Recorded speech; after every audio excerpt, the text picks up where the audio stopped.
पार्वती मनोहराय बालचन्द्रशेखराय सर्वलोकवन्दिताय शुभमङ्गलम्।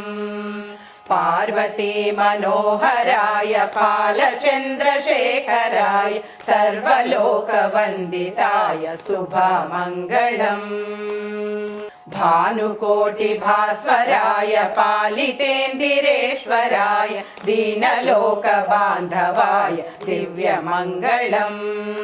भानुकोटिभास्वराय पालितेन्दिरेश्वराय दीनलोकबान्धवाय दिव्यमङ्गलम्।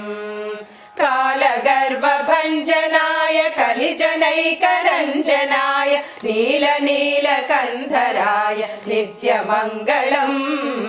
कालगर्भभञ्जनाय कलिजनैकरञ्जनाय नीलनीलकन्धराय नित्यमङ्गलम्।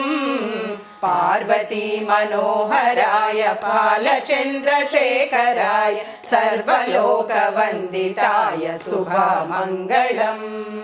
आगमान्त संस्तुताय योगिहृदय संस्थिताय भोगिराजकङ्कणाय भूरि मङ्गलम्। आगमान्त संस्तुताय योगिहृदय संस्थिताय भोगिराजकङ्कणाय भूरि मङ्गलम्। विनत भक्तरक्षणाय विमत दैत्यशिक्षकाय मनसि जाङ्गदाहकाय महितमङ्गलम्। विनत भक्तरक्षणाय विमत दैत्यशिक्षकाय मनसि जाङ्गदाहकाय महितमङ्गलम्।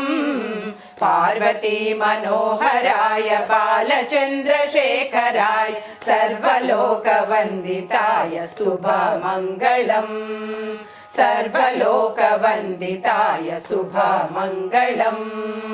सर्वलोकवन्दिताय शुभमङ्गलम्।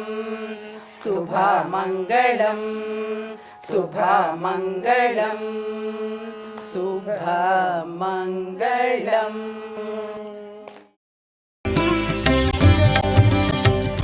ఇంట్లో వాస్తు మార్పులు అవసరమా అనేది ప్రశ్న. ఈవేళ బాగా పిచ్చి పట్టినటువంటి